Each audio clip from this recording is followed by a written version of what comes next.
Richard Hoey is the chief economist at BNY Mellon, and he believes a sustained economic recovery has begun. He joins us now with more. Dick, great to see you. Thank you. So we were chatting in the break here. I guess the debate, as you say, has shifted now from are we going to see a recovery to whether or not it's sustainable. So what do you think? Yeah, I believe we've entered a sustainable economic expansion, both in the U.S. And worldwide. If you go back to the March period, people were saying, can we ever get out of this recession?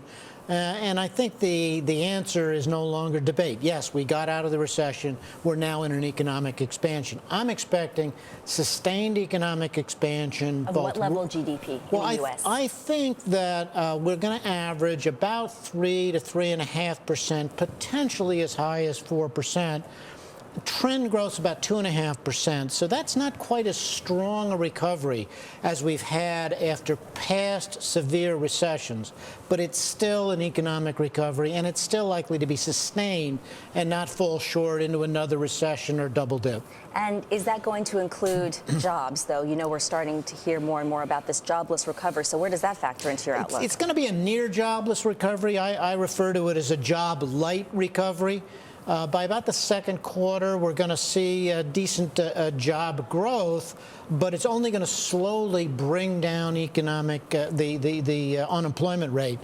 In the prior severe recessions, in the first 4 quarters, we had a growth rate averaging about 8%. And as a result, we were able to get the unemployment rate to head down very quickly.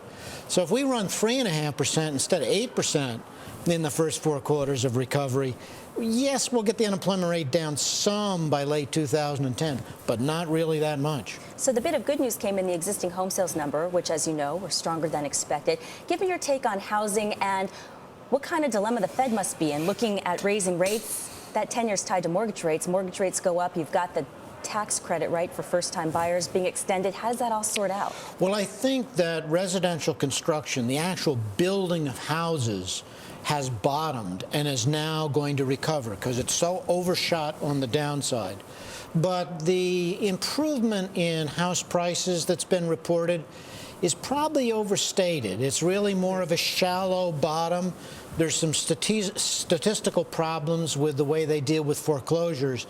So we're going to have a payback period where it's not going to look quite so strong. So we're making a gradual turn.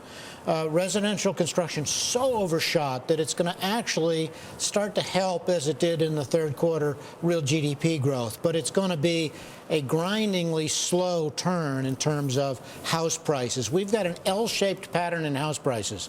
The good news is we've kind of come to the end of that down part of the L. The bad news is it's only going to be an L. We're going to have a bottoming process in house prices, but we're not going to have any kind of a V or even a U recovery in house prices. And in your research, you put out some 2010 economic forecasts, and you're calling for a slow recuperation of credit availability for consumers and small businesses, obviously another big headwind for the economy of late. The president was meeting with CEOs of small banks earlier today. You know, what's going to open up this gate of lending again? I mean, how much of a problem is this? And do you like any of these initiatives coming out of Washington? The president, at the very least, talking to these CEOs, is that going to help?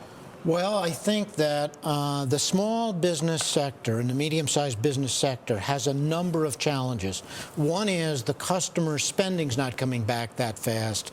The second of all is that while the big banks have stabilized their balance sheets, some of the small and mid-sized banks have a heavier investment in commercial real estate and are taking more losses. The FDIC is doing a good job of taking some of these weak banks and restructuring through the bankruptcy so that their residual can function again. And the other thing in small and mid-sized businesses, there's tremendous uncertainty about future policy with respect to health care, with respect to taxes. And so the uncertainty level in the small and mid-sized business is really holding them back from hiring, from expanding, because they really don't know what the rules of the game are going to be in the future. And the president mentioned just that, the small business consumer concern about how financial reform regulation reform, would impact them.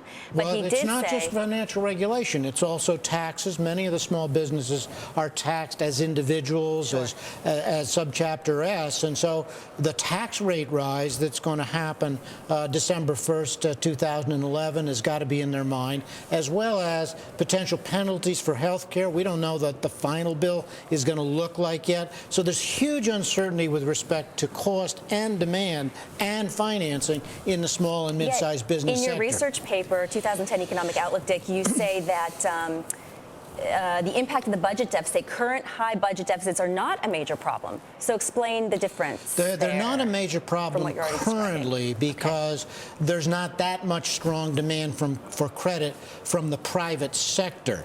And the private sector is anxious to buy Treasury securities, both the financial sector and the non-financial sector. So there's no crowding out because private sector credit demand's not that strong. Corporations have had a big improvement in profits. They've been able to sell bonds to strengthen their balance sheet. And so there's not strong corporate demand for credit that's competing with the Treasury demand for credit. 3, 4, 5 years down the road, that's a whole different story. The structural long-term budget deficit is a huge problem, but this year's budget deficit is not a very major problem for the economy. Let's look outside the U.S. In your predictions, global expansion will continue to outpace the U.S. So why is that? And is the U.S. in jeopardy of losing its leading stance? Well, the way to look at it is that some people divide it between emerging countries and developed countries, but I'd like a better division is countries that had a housing or a financial bust and have a hangover, a housing bust hangover, and those that didn't. So the countries that had housing bust hangovers are the U.S., the U.K., Spain, Ireland. Many of the countries in Asia or Latin America didn't have a financial hangover, so they were more financially strong. In Asia, they had their financial crisis a decade ago, but entered this one very strong. So basically, you're going to see better expansion where there's not a hangover from a credit boom and credit bust the way there is in the U.S., U.K., Spain, Ireland, some other countries. And that's the reason. Within the major developed countries, actually, the U.S. will grow faster than Europe, U.K., and Japan. Dick, an interesting discussion. Thank you for coming in today. Thank you.